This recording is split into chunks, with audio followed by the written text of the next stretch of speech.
Queridos irmãos e irmãs, Shalom. Eu sou o Padre Fabrício, padre da Comunidade Católica Shalom, da Forma de Vida de Aliança. Moro aqui na Missão de São Paulo, em Guarulhos.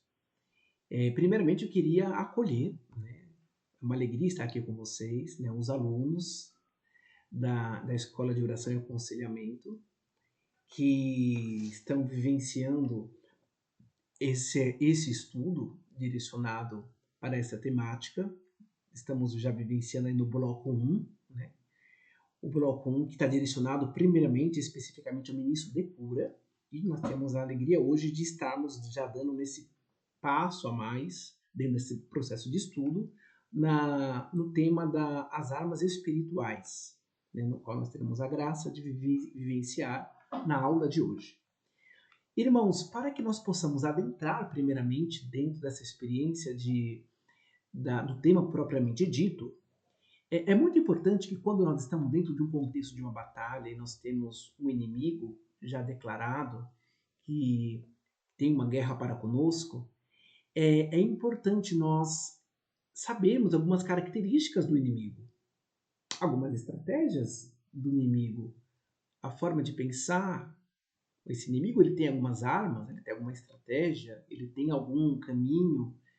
Ele tem algumas características assim importantes. É importante a gente estudar um pouquinho o inimigo, aquele no qual nós iremos travar um forte combate numa batalha espiritual. Mas é imprescindível algumas características. Eu vou pontuar algumas características elementares que vão ser fundamentais para eu poder desenvolver a aula com vocês. É claro que mais para frente vocês vão estudar isso com mais ênfase. Eu não vou adentrar em detalhes, né? Eu só vou me adentrar em detalhes e características que são fundamentais para o desenvolvimento do trabalho de hoje, né? Que é as armas espirituais. Então, nós vamos começar um pouquinho falando sobre algumas características próprias de Satanás. Algo que é importante nós entendermos que na origem, né, de tudo, nós temos Deus como criador de todas as coisas, né?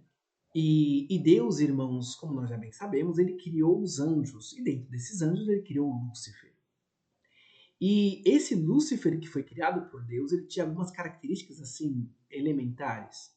No livro de Ezequiel, vocês podem tomar nota, no capítulo 28, no versículo 14 a 15, diz o seguinte, diz assim: antes de o ser humano existir, no céu existia um anjo chamado Lúcifer, o qual Deus colocou numa posição de querubim da guarda, um cargo de destaque em relação às demais criaturas celestes. Lúcifer era perfeito, sábio, belo, formoso, de vívido resplendor e reluzente. Então aqui está as primeiras características de Lúcifer, que até então é um anjo, né? Ele está dentro da dimensão da ordem criada. Deus ele criou um anjo. Isso é muito importante nós sabermos disso, né? E olha, um anjo que tem ele está numa posição privilegiada. Ele está numa posição de querubim da guarda, um cargo de destaque em relação aos demais anjos, né? As demais criaturas celestes. Lúcifer é apresentado aqui em Ezequiel como ele é perfeito, sábio, belo, formoso, de vívido resplendor e reluzente. Em outras palavras, ele possuía uma santidade próxima, né? Ele era o anjo mais próximo de Deus, na dimensão da santidade, na dimensão da sabedoria, da sua formosura e da sua beleza, né? Porque entendamos o que é o belo. O belo é tudo aquilo que me refere e que me faz contemplar a Deus. Não tem diferença alguma do que é belo e daquilo que é Deus. Aonde há beleza, há Deus, né? Por isso que quando nós, por exemplo, estamos dentro da arte sacra na liturgia, nós vamos contemplar uma arte sacra, a beleza da arte sacra me remete para onde? Para Deus. Toda a feiura da arte sacra me remete para aquilo que está longe de Deus, né? A liturgia, né, bela, ela me leva para Deus. Uma liturgia não tão bela não vai me afastar dele. E nessa dimensão, quando nós olhamos para Lúcifer, a palavra no livro de Isaías 14, 12, 15, ele retrata a queda de Lúcifer. Que ele caiu, né, ele decaiu por causa da sua soberba e do seu orgulho. Então, o anjo que tinha um lugar de destaque, que era o mais próximo, ele acaba se tornando mais distante. E aqui é um ponto fundamental que eu quero trabalhar com vocês, né? Quando o Lúcifer decai, irmãos, ele está decaindo na dimensão da sua santidade. Então, o mais próximo se torna o mais distante. Ele cai na dimensão da beleza, ele se torna criatura horrível, horripilante, né? Mas existe uma característica de Satanás que ele não decai. Ele não decai na dimensão cognitiva, inteligível, intelectual, da sabedoria. Não. Então ele continua ainda tendo uma sabedoria inteligível. Então, das criaturas, né, a ordem das criaturas, né, porque de fato, lembrando que antes de ser um demônio, ele era uma criatura, um anjo celestial, ele se torna mais inteligente. Ele possui uma dimensão de sabedoria evoluída acima de todos. E qualquer um que tentar dialogar com esse ser, que vai utilizar, obviamente, essa sabedoria de uma forma maléfica, voltada totalmente para o mal, né? Qualquer um de nós iremos ter dificuldades, iremos perder nesse diálogo. Por isso, irmãos, até no Catecismo da Igreja Católica, ele, quando nos apresenta e nos fala dessa dimensão, da relação mesmo com quando estamos diante de Satanás, o Catecismo da Igreja Católica, no parágrafo 1673, ele diz que o único autorizado a proferir palavras a Satanás é o exorcista e mais ninguém. Né? Depois vocês vão ver nas aulas que o exorcista por excelência é o bispo e o sacerdote que o bispo delegar. Né? Tem essa característica. O próprio exorcista, quando ele está diante de Satanás, ele em nenhum momento pode dialogar com ele. Porque, irmão, se dialogar, vai perder feio. Então, diante de Satanás, eu não dialogo. As únicas palavras que o exorcista pode se dirigir a Satanás, e só ele pode dirigir palavra para Satanás, mais ninguém, né? Na dimensão, é a dimensão de ordem. Né? O ministro de libertação, ele na verdade, ele faz uma oração voltada para Deus. Senhor, eu te suplico que liberte essa pessoa. O exorcista, ele fala direto com Satanás, em forma de ordem, mas jamais em forma de diálogo. Porque se fazer em forma de diálogo, ele vai cair na armadilha do tentador. Então, essa é uma das estratégias de Satanás. Tentar provocar diálogo conosco. Foi dessa forma que ele entra, o mal entra na humanidade. Quando o homem deixou de dialogar com Deus e passa a dialogar com Satanás. Né? Nós podemos ver isso em Gênesis, né? na história narrada de Adão e Eva. Deixaram de dialogar com Deus. Voltaram os seus ouvidos para o tentador e foram enganados. E qualquer um que se prestar a ter esse tipo de atitude vai ser enganado. Nesse sentido, olhando um pouquinho, o padre Gabriel Amor, quando fala dessa dimensão de relação, desse processo de estar diante da batalha espiritual, diante do demônio, ele diz o seguinte: uma outra característica que é a grande arma de Satanás dentro dessa dimensão do diálogo, Satanás sabendo que ele tem a sua sabedoria evoluída acima dos outros e que ele tem um poder de persuasão e ele pode, com o diálogo, persuadir as pessoas para aquilo que ele propõe, o padre Gabriel Amor, ele vai dizendo que uma das grandes armas e características de Satanás, até o próprio, antes de falar do padre Gabriel Amor, o nosso São Tomás de Aquino fala que a profissão do diabo é tentar. Né? E padre Gabriel Amor, ele vai nessa dimensão, nesse livro, lá de Retro Satanás, né? Ele diz assim que muitas pessoas pensam que a maior estratégia do demônio é que como se o demônio tivesse um plano para possuir todo mundo. Ele fala, não, o plano do demônio não é esse. Olha qual é o plano do demônio, diz padre Gabriel Amor, nesse livro de Retro Satanás. Ele diz assim: o demônio tem muito mais interesse em possuir almas, ou seja, fazê-las cair no pecado, do que provocar distúrbios os quais, como vimos e vemos nos santos, em última instância, obtém somente o resultado de santificar. Então ele está querendo dizer que, em primeiro lugar, a estratégia de Satanás não é uma estratégia de querer possuir as pessoas, porque a possessão ela acontece do âmbito do ponto de vista corporal. E Satanás diz, não quero, em primeiro lugar, possuir todo mundo. Ele quer vivenciar e estabelecer a sua maior arma, que é a tentação. Porque na tentação, irmãos, Satanás perverte as nossas almas. Enquanto na dimensão da possessão ele possui o corpo, na tentação ele perverte as nossas almas. Nesse sentido, nós podemos assim entender essa grande estratégia que ele tem. O Papa Paulo VI, na audiência geral, em novembro de 1972, ele confirma essa característica que o padre Gabriel Amor elucida na sua obra.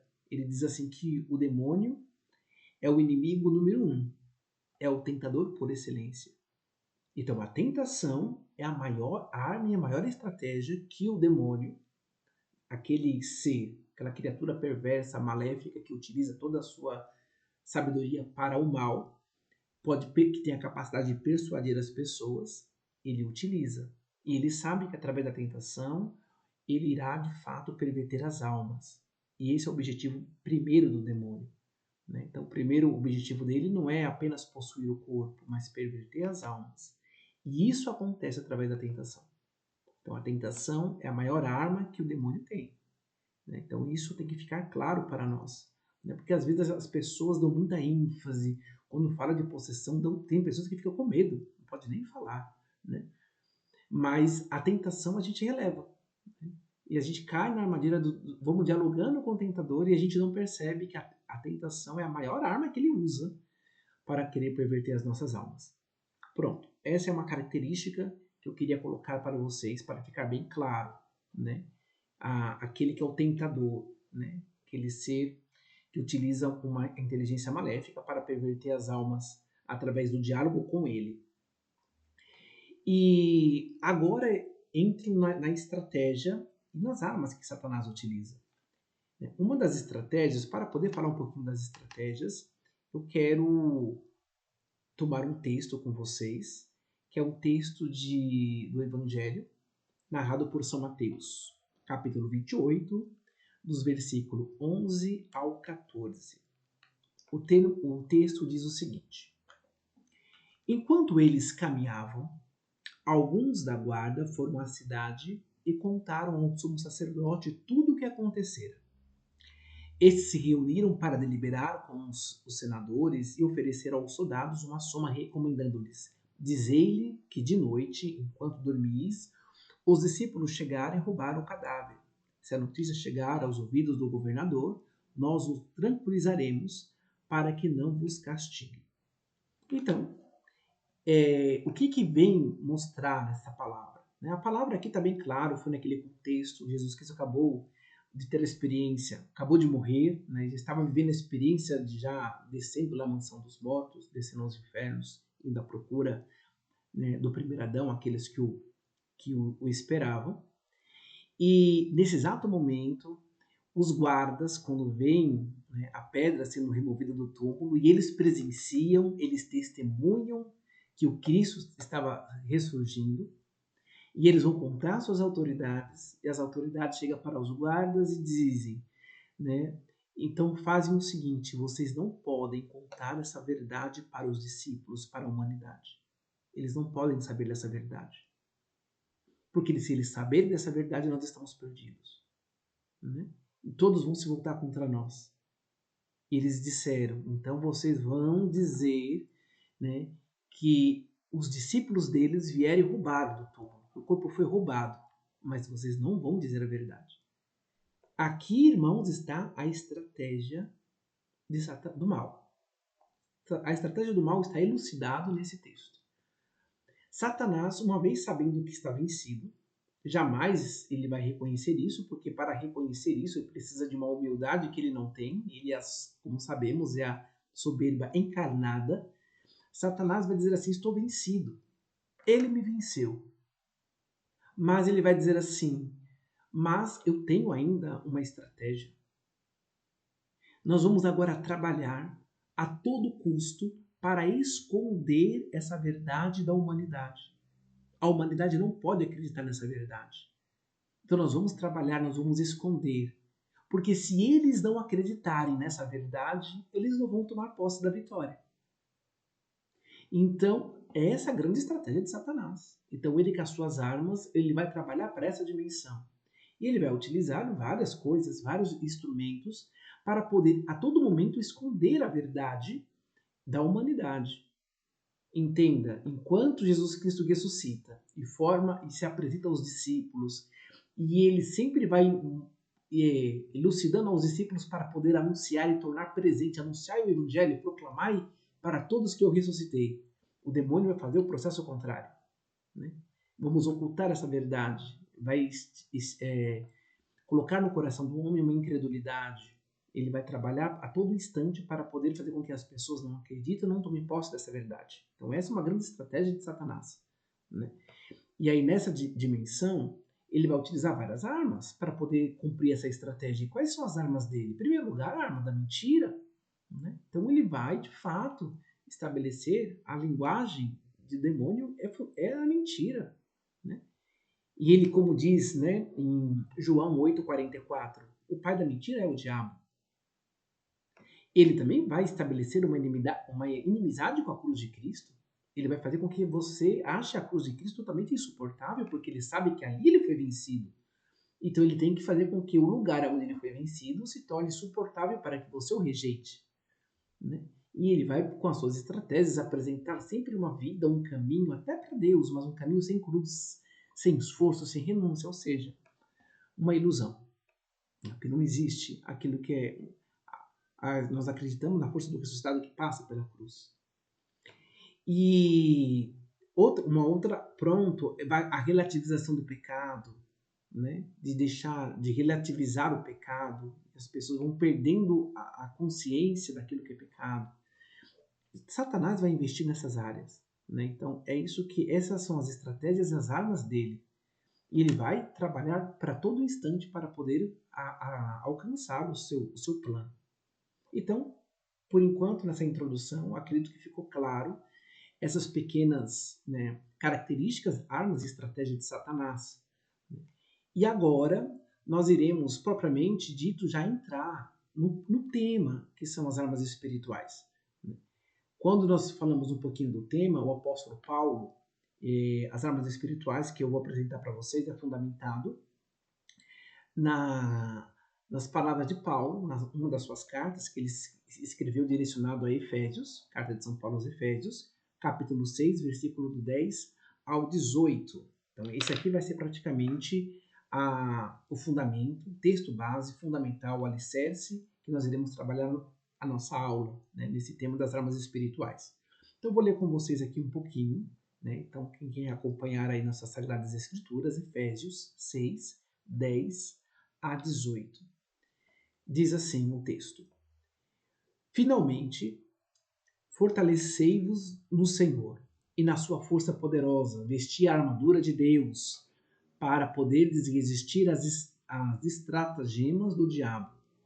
Pois não lutais contra seres de carne e osso, mas contra as autoridades, contra as potestades, contra os soberanos dessas trevas, contra o espírito maligno do ar. Portanto, tomai a arma de Deus, para poderes resistir no dia mau e sair firmes de todo o combate.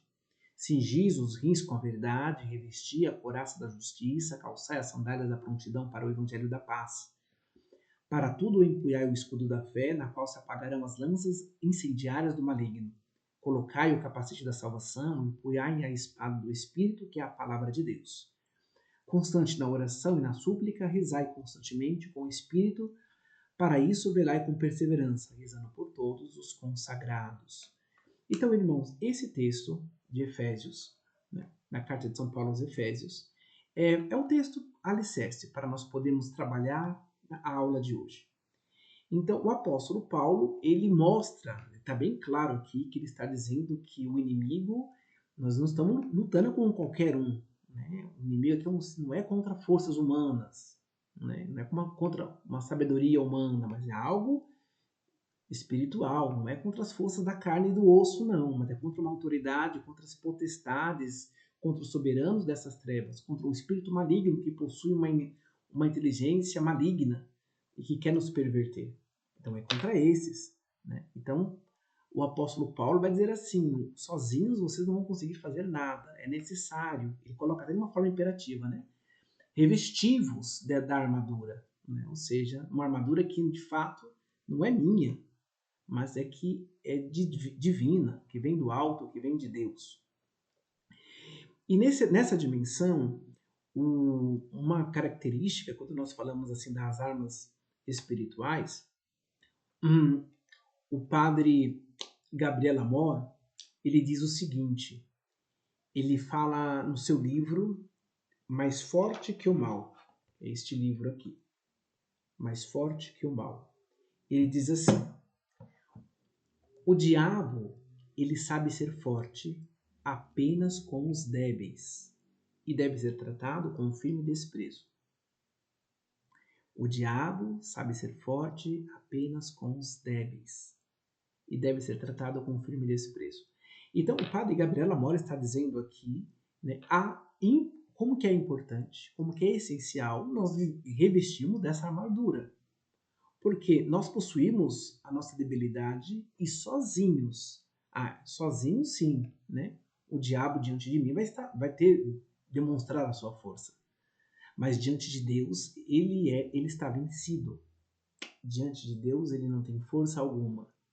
Por isso que é imprescindível que eu me revista das armaduras de Deus. Sozinho, né, nós não somos nada. O diabo só sabe ser forte apenas com os débeis. Com aquelas pessoas que, na sua soberba, resiste a vestir a armadura de Deus. Então, nós iremos começar pela primeira armadura.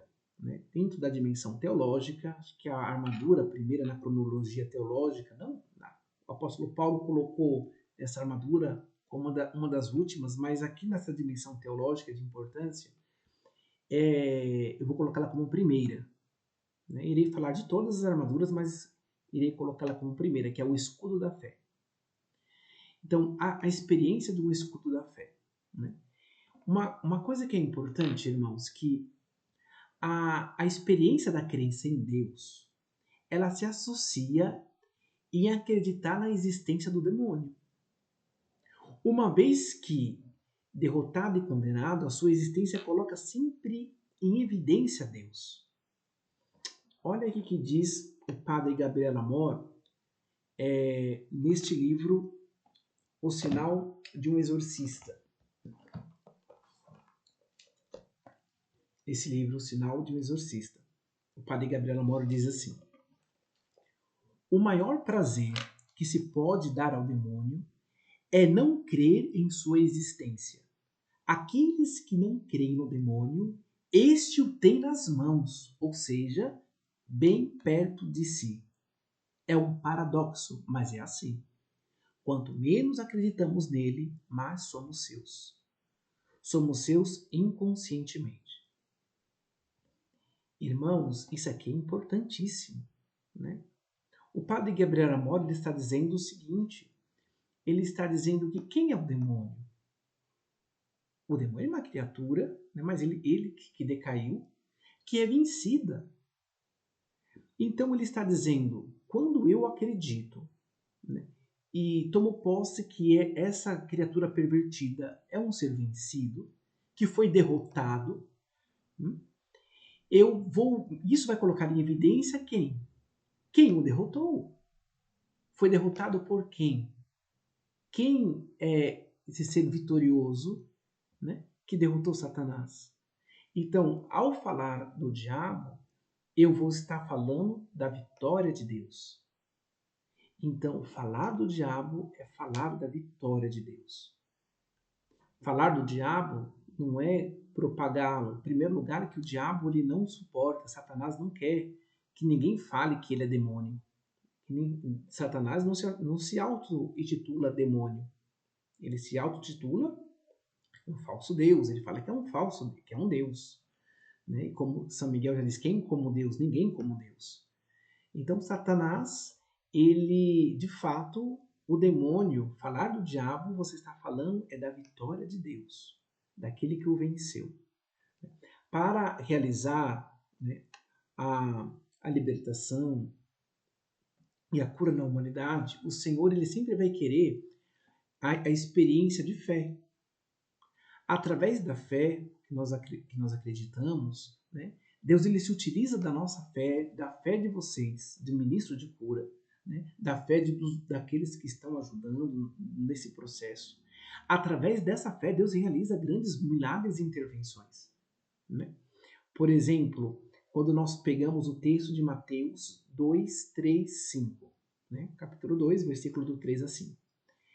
Eles dizem assim: chegaram alguns levando um paralítico carregado por 4 pessoas, e como não conseguiram aproximar por causa da multidão, ergueram um teto sobre o lugar onde estava Jesus, abriram um buraco e desceram o teto, e em que jazia o paralítico. Jesus, vendo a fé que eles tinham, disse ao paralítico: filho, teus pecados estão perdoados. Jesus Cristo aqui ele não estava olhando só a fé do paralítico, mas ele estava lançando olhar para a fé que aqueles homens que estavam carregando o paralítico tinham. Então, o ministro de cura ele precisa ser uma pessoa fervorosa. Deus ele olha a nossa fé e através da nossa fé realiza uma intervenção na humanidade, incrédula muitas vezes, que está lá iludibriada por Satanás. Mas tem uma esperança ainda porque Deus ele olha, ele dá a esperança, a oportunidade de através da minha fé realizar uma obra na vida do meu irmão. Uma obra de libertação, uma obra de cura, um milagre, uma intervenção.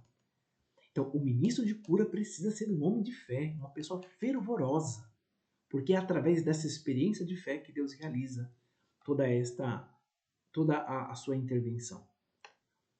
Nesse sentido, quando nós olhamos para essa dimensão, Padre Gabriel Amor, no livro Mais Forte que o Mal, ele diz assim, porque toda essa experiência de fervor, de fé, ele vai nos levar para 2 dimensões. Primeiramente, para uma dimensão de proteção, né? E depois para uma dimensão de um ataque. Na dimensão de proteção, Padre Gabriel Amor diz assim: uma família unida, onde a fé é vivida e visível, onde a oração está sobre uma grande proteção, porque o bem é mais forte que o mal. Então ele mostra essa dimensão da importância da vida de intimidade contemplativa com Deus, onde eu estou protegido. Né? E aí, nesse sentido, irmãos, não temos motivo algum para temer. Né? Não temos. Se eu tiver algum motivo para ter medo, eu tenho que ter medo de ter uma vida sem Deus. Esse deve ser o meu maior medo. E o maior medo não tem que ser do demônio, de Satanás. Mas o meu maior medo é estar distante da intimidade com Deus. Estar distante da vida de santidade. Esse deve ser o meu maior medo. Então, aqui Gabriela Mor nos fala que a pessoa está protegida quando ela está unida em Deus na oração, numa intimidade profunda. Então, primeiramente tem essa parte da proteção que Deus nos dá, que é muito própria da dimensão da armadura que nos protege. Nós somos revestidos pela armadura de Deus, que nos protege de todas as insígnias do mal. Depois, nós olhamos, pegando o texto de Mateus 16, 18, diz assim, Pedro, tu és pedra, e sobre esta pedra edificarei a minha igreja e as portas do inferno não prevalecerão. Aqui, irmãos, a palavra, no rodapé da Bíblia de Jerusalém, ela nos coloca uma característica interessante. Porque ela coloca aqui uma dimensão de uma postura. Em primeiro lugar, a gente viu o Padre Gabriel Amor falando da dimensão de proteção, que é próprio de quem está protegido pela armadura. Mas a armadura também nos coloca num combate de ataque. Quando a palavra diz, Pedro, tu és pedra, sobre essa pedra edificarei a minha igreja e as portas do inferno não prevalecerão. Ele está mostrando aqui a dimensão, as portas do inferno, é como se de fato as portas do inferno estavam sendo, de fato, praticamente quase, né, arrombadas pela força poderosa e gloriosa, né, de Deus. É como se, às vezes nós temos aquela menção, né, imaginação de pensar que o demônio está nos atacando e a gente fica só se defendendo, né? Pega a armadura e fica nos defendendo. Tem a dimensão da proteção, né? Tem lugares que, de fato, o demônio não consegue alcançar, né? Quando nós estamos revestidos pela armadura de Cristo.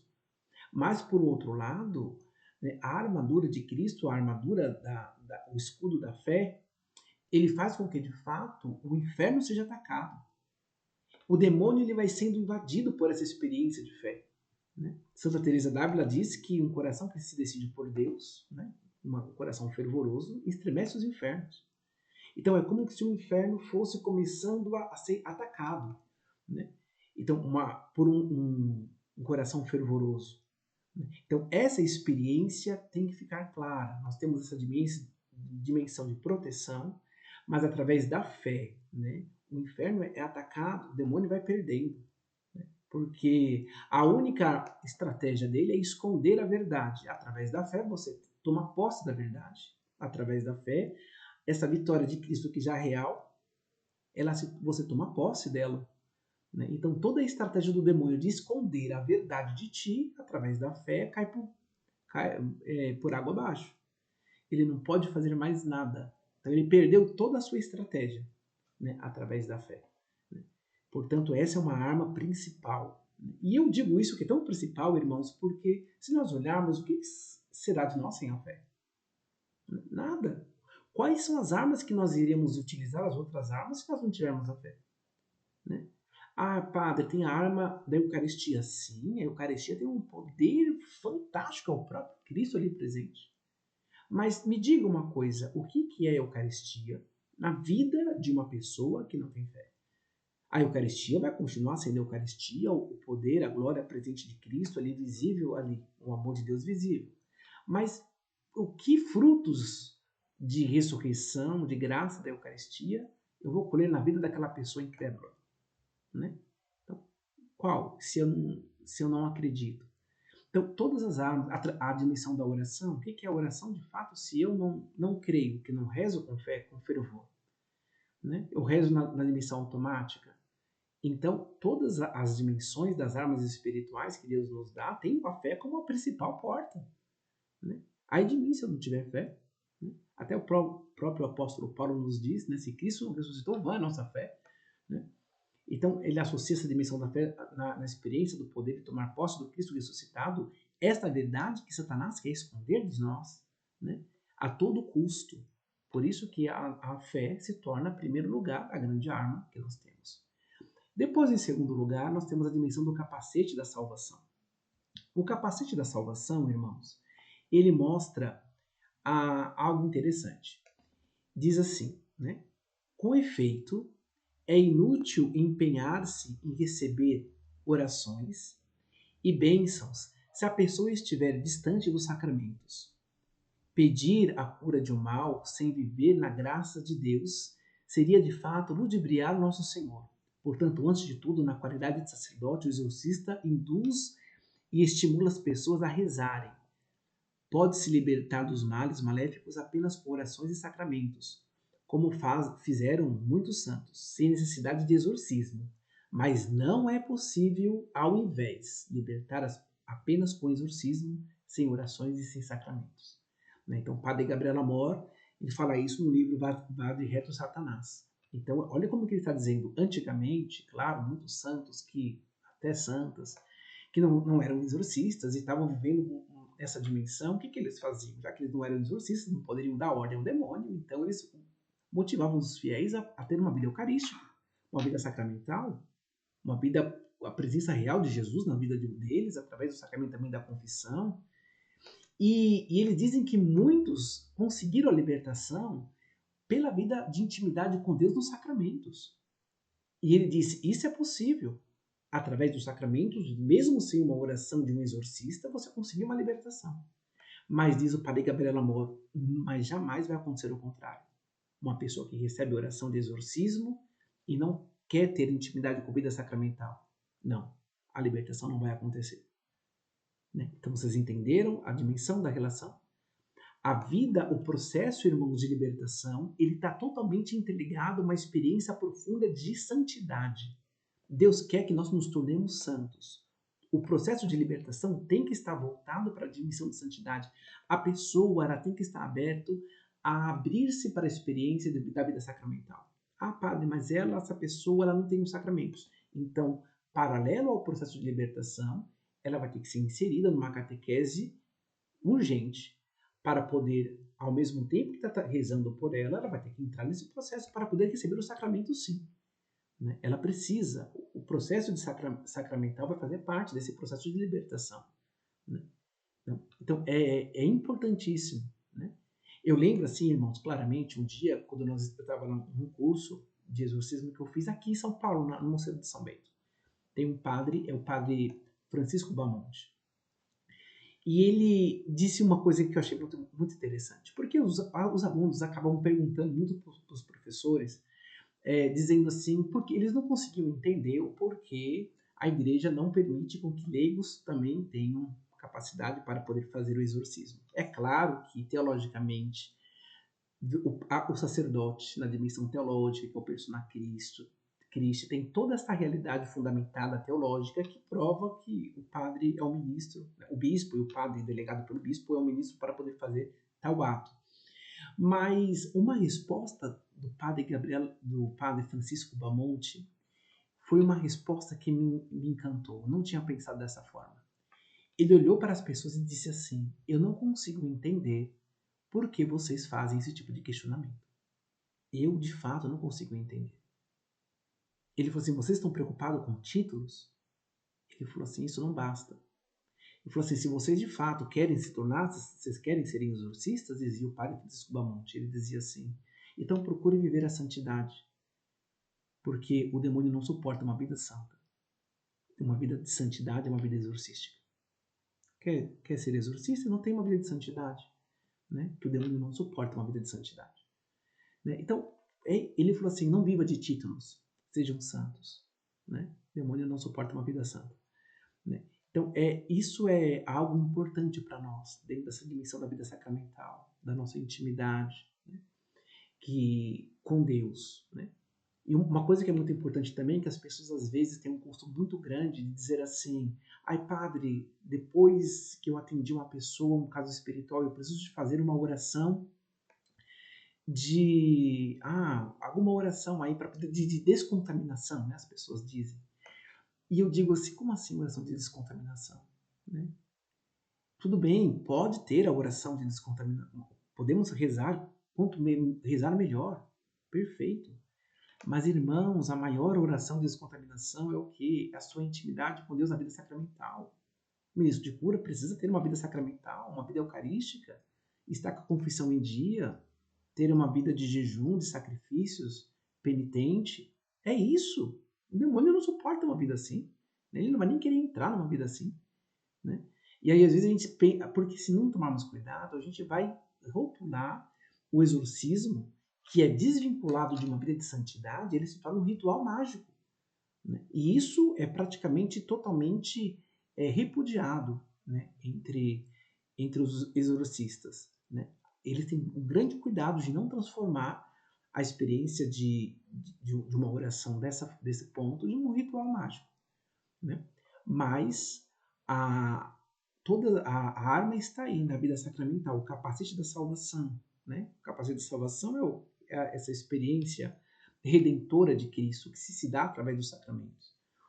A dimensão também do capacete da salvação, que traz a dimensão da redenção de Cristo, ele se dá nos sacramentos, mas ele se dá também na vida de oração.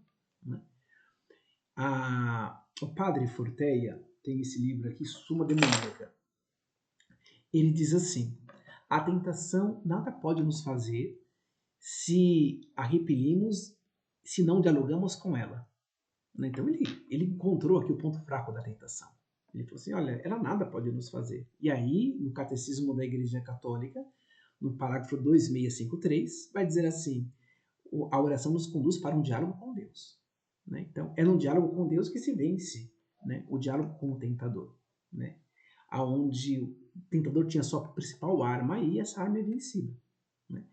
São Tiago, ele fala que a concupiscência da carne é vencida na contemplação, pois conforme salienta São João Paulo II, nós nos tornamos aquilo que contemplamos. Então, essa dimensão, irmãos, da oração, ela me faz eu tocar na experiência de redenção de Cristo, na intimidade com aquele que venceu a morte, aquele que venceu o mal. E aí eu concluo essa parte da oração com uma frase do padre Gabriel Amor, que diz assim, né, ele relata uma experiência da vida de oração que ele presenciou com o Padre Pio em 1942. Ele diz assim, rezava muito mais, ele falando de Padre Pio, né?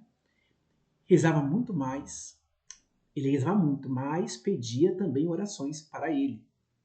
Sentia-se indigno, tinha medo de pecar, de perder a fé. Por isso, ele era um mendigo de orações. Era um homem excepcional. Sentia a necessidade de se santificar para santificar. Então, isso está no Padre Gabriel Amor, no livro dele Mais Forte que o Mal, ele falando da experiência de Padre Pio. Né? Então, aqui está uma das armas do capacete da salvação. Nós temos essa dimensão da vida sacramental, a vida de oração. E nós temos também, irmãos, dentro dessa mesma armadura, Nossa Senhora. E por que Nossa Senhora?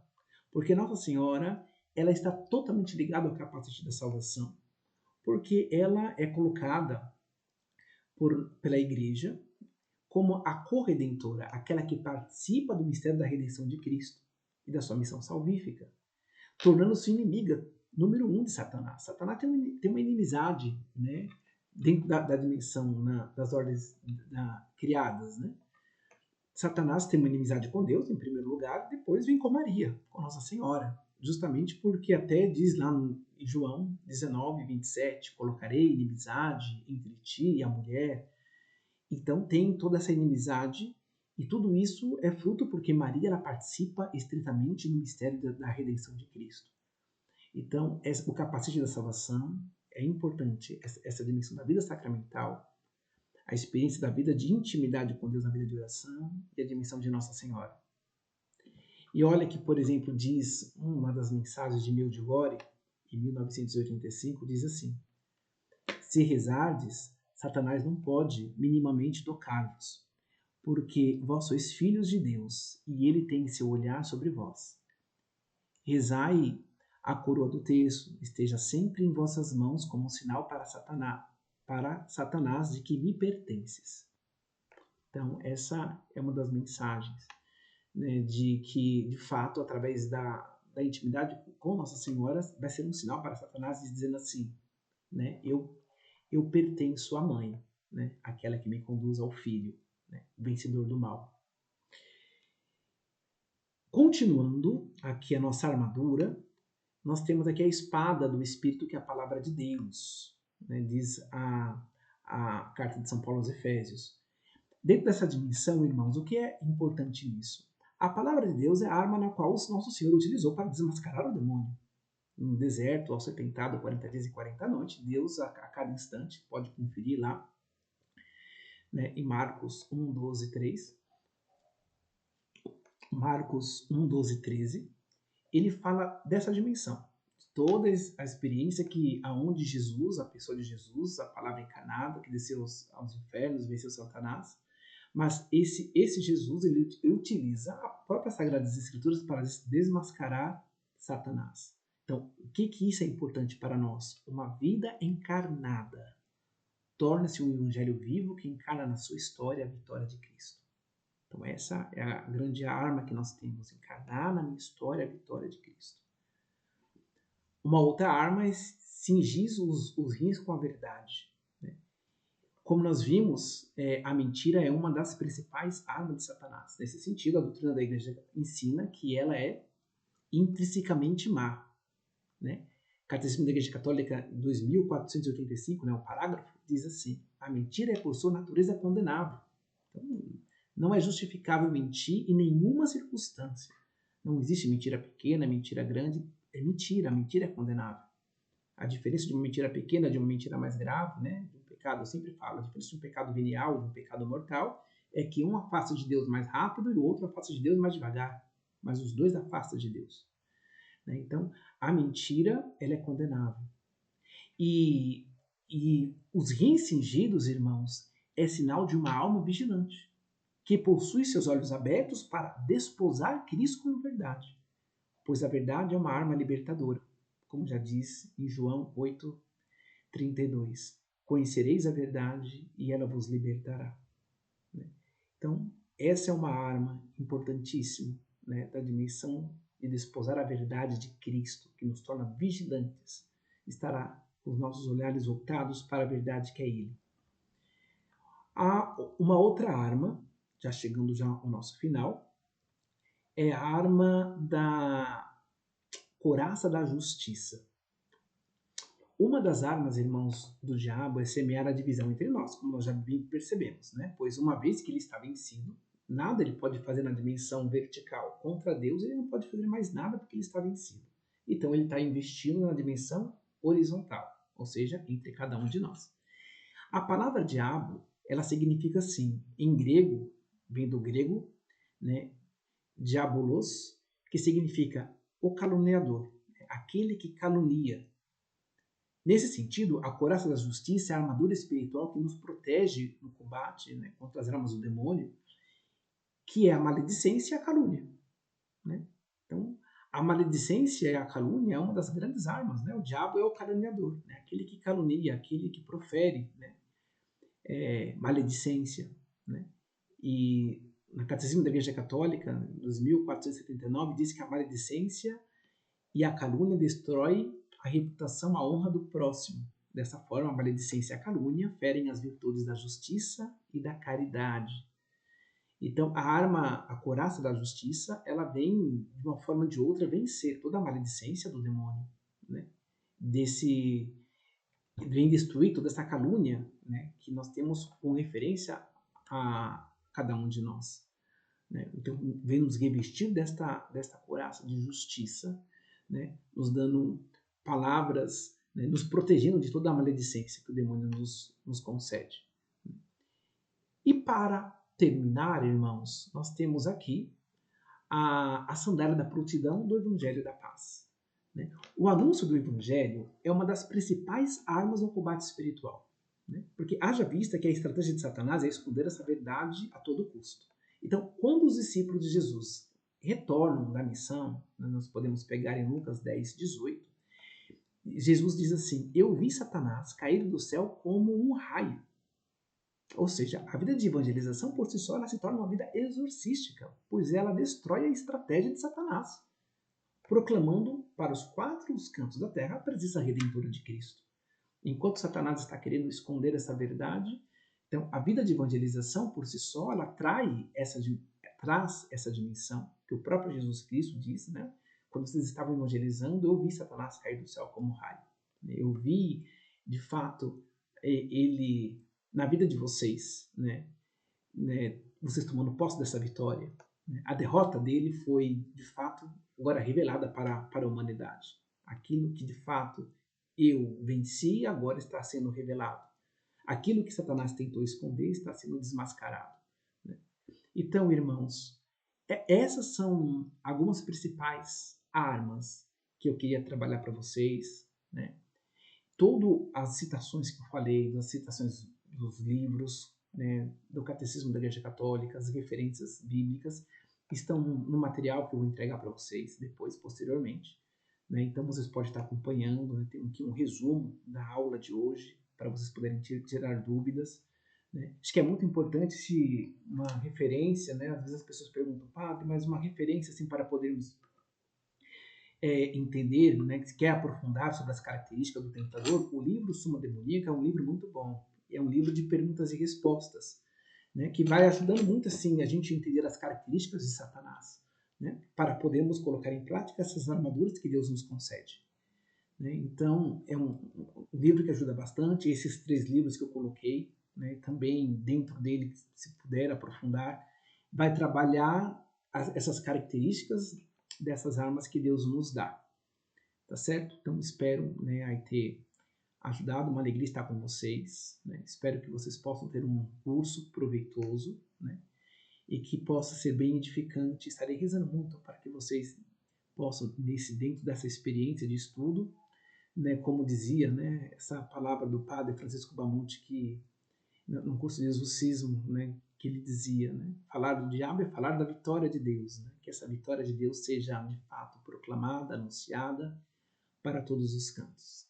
Irmãos, Deus abençoe, proteja cada um de vocês, né? Irei dar até uma bênção aqui para finalizar esta aula, né? Deus abençoe, proteja, com teu amor e com a tua graça, Ele que é Pai, Filho e Espírito Santo. Amém. Deus abençoe, fique com Deus. Shalom.